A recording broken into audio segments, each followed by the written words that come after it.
복이 함께 하시기를 주님의 이름으로 축원합니다. 지난 시간에는 요한복음 3장 5절에 나타나 있는 동사를 찾아서 해석했는데, 오늘은 6절과 7절에 나와 있는 동사를 찾아서 해석해 보도록 하겠습니다. 먼저 헬라 원문으로 본문을 읽습니다. 토 게겐 네메논 에크테스 사르코스 사르크스 에스틴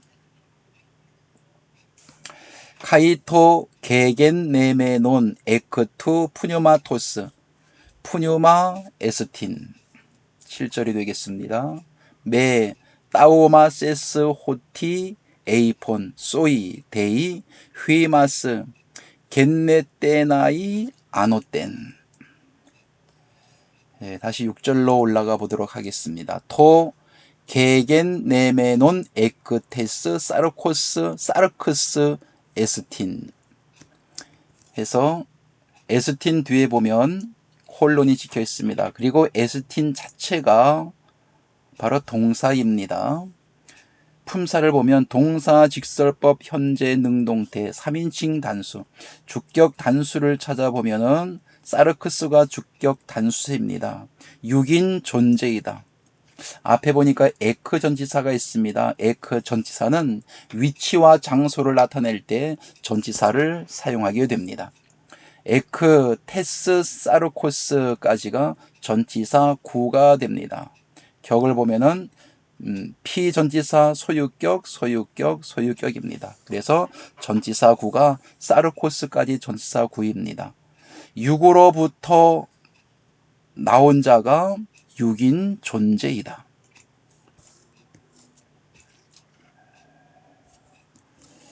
또 한 소절 또 올라가 보겠습니다. 카이토 게겐 네메논 에크투 푸뉴마토스 푸뉴마 에스틴. 에스틴 뒤에 마침표가 찍혔습니다. 여기도 에스틴입니다. 그리고 품사를 보면 동사, 직설법, 현재, 능동태, 3인칭 단수, 주격 단수를 찾아보면 푸뉴마가 주격 중성 단수입니다. 영인 존재이다. 앞에 보면 여기도 물론 에크가 있습니다. 전치사. 에크에서 투 푸뉴마토스까지가 전치사 구가 되어지겠습니다. 품사를 보면은 소유격, 소유격, 소유격입니다. 그래서 에크는 뭐뭐 속에서 밖으로 나오다. 성령으로부터 나온 자는 바로 성령인 존재이다. 7절로 가보겠습니다. 7절 먼저 읽습니다. 메 따오마세스 호티 에이폰 소이 데이 휘마스 겐네떼나이 아노텐. 자, 제일 뒤에 아노텐 뒤에 보면은 마침표가 찍혀 있습니다. 그리고 소이 뒤에 보면은 쉼표가 있습니다. 그래서 7절은 두 소절로 나누어 줍니다. 그래서 앞에 소절부터 먼저 해석을 하면 동사를 찾아보겠습니다. 에이폰이라는 동사가 있습니다. 에이폰이라는 동사는 말하다, 이런 뜻을 가지고 있어요. 품사를 보면 동사, 직설법, 과거, 능동태, 1인칭 단수입니다. 내가 쏘이 대명사 역격입니다. 2인칭 단수. 내가 너에게 동사, 직설법, 과거, 능동태로 말했다. 그리고 앞에 보니까 호티라고 하는 이 접속사가 있는데, 이 호티 품사를 보면 여기에는 JC, JS라고 했는데 원래는 CC입니다. CC가 대등 접속사이고 또 CS가 대등 종속 접속사입니다. CC가 대등 접속사, CS가 종속 접속사입니다. 자, 호티에서 CC가 나올 때는 어떻게 해석을 해주느냐? 뭐뭇을. 그리고 CS 종속 접속사가 나올 때는 왜냐 하면 이렇게 해석을 해주게 됩니다. 저는 여기서 이 CCC라고 하는 대등 접속사를 사용하도록 합니다. 그리고 이렇게 슬러시가 이렇게 쳐져 있습니다. 이 슬러시는 이 품사 두 개를 다 사용하지 말고 둘 중에 하나만 사용해라 라는 표시로 슬러시가 이렇게 쳐져 있습니다. 그러면 해석을 하게 되면은 내가 너에게 말한 것을 기이히 여기다, 이상히 여기다. 매가 있기 때문에 이상히 여기지 말라. 다시 한 번 말씀드립니다. 내가 너에게 말한 말한 것을, 대등접속사입니다. 말한 것을 이상히 여기지 말라. 동사 명령법입니다. 아주 명령을 하고 있어요. 이상히 여기지 말라. 자, 두 번째 소절로 갑니다. 데이 휘마스 겟네떼나이 아노땐. 여기서 데이라고 하는 단어가 나올 때는 반드시 뭐뭐 해야만 합니다. 이거는 꼭 이렇게 해야만 된다 라고 아주 강하게 어필하고 강조해주고 있는 단어가 데이입니다. 반드시 너는 이렇게 해야 된다. 어떻게? 반드시 아노땐 위로부터, 겟네떼나이 반드시 위로부터 태어나져야 한다. 그래서 이 겟네떼나이는 태어나다라는 뜻을 가지고 있고, 아노떼는 우리가 위에서 배웠습니다. 위로부터. 다시 한번 말씀드립니다. 반드시 너희는 반드시 위로부터 태어나져야 한다. 이 앞에 전체 다시 한번 설명을 드리면은 반드시 너희가 위로부터 태어나져야 하겠다. 내가 너에게 말한 것을 이상히 기이히 여기지 말라. 다시 6절로 올라가겠습니다. 네, 6절에서 우리가 조금 전에 보았던 말씀이 됩니다. 그래서 사르크스 에스틴 6인 존재다. 육으로 나온 존재는 6인 존재다.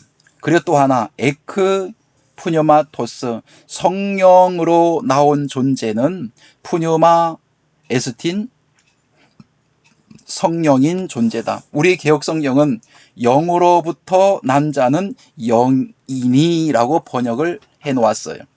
그런데 여기 있는 푸뉴마토스 원형을 보면은 푸뉴마입니다. 그리고 4151번이에요. 성령, 푸뉴마토스, 그리고 뒤에 푸뉴마인 존재다라고 하는 이 푸뉴마를 보면은 원형을 보면 여기도 푸뉴마예요. 그리고 번호를 보면 여기도 4151번, 여기도 성령, 여기도 4151번, 이 원형은 다 같아요. 그래서 성령으로부터 나온 존재는 성령인 존재가 된다. 또 한 가지, 육으로부터 나온 존재는 바로 어떤 존재냐? 육인 존재이다 라고 하는 거예요. 그래서 육의 사람이냐, 성령 영의 사람이냐 라고 하는 두 가지를 6절에서 말씀을 하고 있습니다. 원래 소는 송아지를 낳고, 그리고 개는 강아지를 낳습니다. 이 무슨 얘기를 하려고 하냐면은 육으로부터 나온 존재는 육입니다. 그러나 성령으로부터 나온 존재는 성령 존재다라고 하는 거예요. 그럼 여기에서 육으로부터 난 자는 육이다. 이 육에 대해서 성경 몇 절을 좀 찾아보도록 하겠습니다. 자, 먼저 고린도전서 15장 50절, 형제들아 내가 이것을 말하노니 혈과 육은 하나님 나라를 유업으로 받을 수 없고 또한 썩은 것은 썩지 아니한 것을 유업으로 받지 못하느니라. 하나님 나라를 유업으로 받지 못하는 존재가 혈과 육 같은 존재입니다. 고린도전서 2장 14절, 육에 속한 사람은 하나님의 성령의 일을 받지 아니하나니 저희에게는 미련하게 보이며 또 깨닫지도 못하나니 이런 일은 영적으로라야 분별함이니라.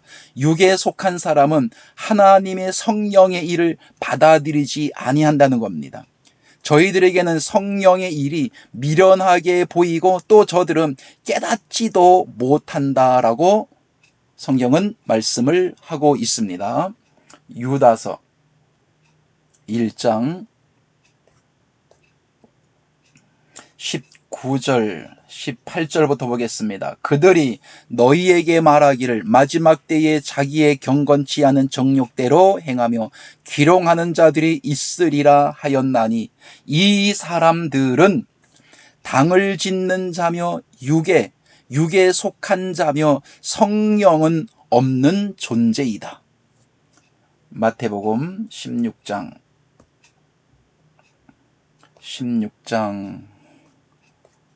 16절을 보겠습니다. 시몬 베드로가 대답하여 가로되 주는 그리스도시요 살아계신 하나님의 아들이시니이다. 예수께서 대답하여 가라사대 바요나 시몬아 내가 복이 있도다. 이를 내게 알게 한 이는 혈육이 아니요 하늘에 계신 내 아버지시니라 그랬어요.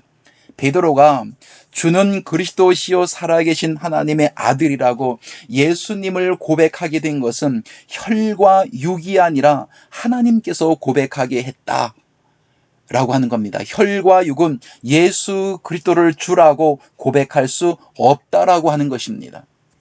요한복음 1장 12절 영접하는 자 곧 그 이름을 믿는 자들에게는 하나님의 자녀가 되는 권세를 주셨으니 이는 혈통으로나 육정으로나 사람의 뜻으로 나지 아니하고 오직 하나님께로부터 위로부터 난 자들이니라.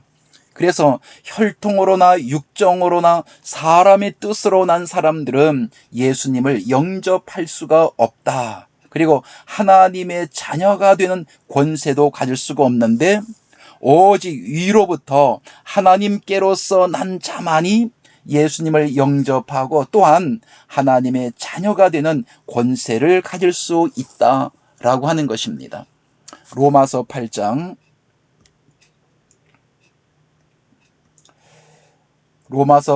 14절 말씀이 되겠습니다. 8장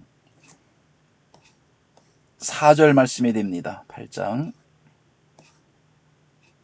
4절 육신을 쫓지 않고 그 영을 쫓아 행하는 우리에게 율법의 요구를 이루어지게 하려 하심이니라. 육신을 쫓는 자는 육신의 일을, 영을 쫓는 자는 영의 일을 생각하나니 육신의 생각은 사망이요 결국 영의 생각은 생명과 평안이지만 육신의 생각은 사망을 이룬다고 말씀을 해요. 7절 육신의 생각은 하나님과 원수가 되나니 이는 하나님의 법에 굴복치 아니할 뿐 아니라 할 수도 없음이니라. 8절 육신에 있는 자들은 하나님을 기쁘시게 할 수 없다. 육신에서 벗어나지 못하는 사람은 아무리 찬송을 하고 기도를 하고 예배를 드린다 할지라도 절대적으로 하나님을 기쁘시게 할 수 없다고 성경은 말씀을 합니다. 만일 너희 속에 하나님의 영이 거하시면 너희가 육신에 있지 아니하고 영에 있나니 누구든지 그리스도의 영이 없으면 그리스도의 사람이 아니라. 또 그리스도께서 너희 안에 계시면 몸은 죄로 인하여 죽은 것이나 영은 의를 인하여 산 것이니라. 11절 예수를 죽은 자 가운데서 살리신 이의 영이 너희 안에 거하시면 그리스도 예수를 죽은 자 가운데서 살리신 이가 너희 안에 거하시는 그의 영으로 말미암아 너희 죽을 몸도 살리시리라. 12절 그러므로 형제들아 우리가 빚진 자로 돼 육신에게 져서 육신대로 사망과 죽음에 이르는 육신대로 살 것이 아니니라. 13절 너희가 육신대로 살면 반드시 죽을 것이로되 영으로서 몸의 행실을 죽이면 살리라 라고 말씀을 합니다. 로마서 12장 1절 그러므로 형제들아 내가 하나님의 모든 자비하심으로 너희를 권하노니 너희 몸을 하나님이 기뻐하시는 거룩한 산제사로 드리라. 이는 너희의 드릴 영적인 예비니라. 로마서 13장 14절 오직 주 예수 그리스도로 옷 입고 정욕을 이유하여 육신의 일을 도모하지 말라. 정욕을 이유하여 육신의 일을 도모하지 말라. 그래서 육신의 삶에 대해서 11절부터 읽어보면 내용이 나오는데 11절 또한 너희가 이 시기를 알거니와 자다가 깰 때가 되었나니 아직 깨어나지 못하고 자고 있을 때를 육신의 삶을 살고 있다라고 말씀을 합니다. 이는 이제 우리의 구원이 처음 믿을 때보다 가까웠음이니라. 구원이 무엇인 줄도 모르고 교회를 다니고 믿고 있을 때 육신대로 살고 있을 때입니다. 밤이 깊고 낮이 가까웠으니 그러므로 우리가 어두움의 일을 벗고 빛의 갑옷을 입자. 빛의 갑옷을 입은 것이 아니라 어두움에 속해서 살고 있을 때 빛은 바로 예수님을 빛이라고 말씀합니다. 요한복음 12장 46절 나는 세상의 빛으로 왔나니 나를 따르는 자는 어둠에 거하지 아니한다라고 했어요. 예수님과 함께 예수님을 따라 사는 것이 아니라 어두움에 속해서 주님을 떠나 살고 있을 때 그는 바로 육신에 속해 있는 삶을 살고 있는 것입니다. 13절 낮에와 같이 단정히 행하고 방탕과 술 취하지 말며 음란과 호색하지 말며 쟁토와 시기하지 말라. 그래서 육신에 속해 있는 사람은 어떠한 삶을 살아가고 있느냐? 13절에 나와 있는 말씀처럼 낮에와 같이 단정히 행하지 못하고 밤에 속해 있는 사람이고 방탕한 삶을 살고 술 취하는 삶을 살고 음란과 호색하며 쟁토와 시기하는 삶을 살고 있는 겁니다. 14절에 오직 주 예수 그리스도로 옷 입고 정욕을 이하여 육신의 일을 도모하지 말라라고 성경은 말씀을 합니다. 하나만 더 보도록 하겠습니다. 고린도전서 5장 5절 4절 주 예수의 이름으로 너희가 내 영과 함께 모여서 우리 주 예수의 능력으로 이런 자를 사탄에게 내어주었으니 이는 육신은 멸하고 육신을 가지고 있는 사람들을 사탄에게 내어주었으니 누가 사탄에게 내어주었느냐? 하나님께서 육신에서 벗어나지 못하고 육신대로 살고 있는 사람을 사탄 마귀에게 내어주어서 육신은 멸하고 영은 주 예수의 날에 구원을 얻게 하려 했다라고 말씀을 하고 있습니다. 다시 본문으로 돌아갑니다. 다시 본문으로 돌아가서 그래서 두 존재로 말씀을 드렸습니다. 육에서 나온 사람은 육인 존재이다. 또 하나는 성령으로부터 나온 존재는 성령인 존재다. 그래서 이 성령에 대해서 앞에서도 말씀드린 바와 같이 별도로 시간을 내서 배워야 할 이유가 분명히 많이 있습니다. 중요한 게 여기서 육으로 난 사람은 육이다. 육인 존재다. 그래서 여러분들은 육인 존재입니까? 아니면 영인 존재입니까? 한번 고민해 보시기 바랍니다. 다음 시간으로 더 연결해 가도록 하겠습니다. 감사합니다.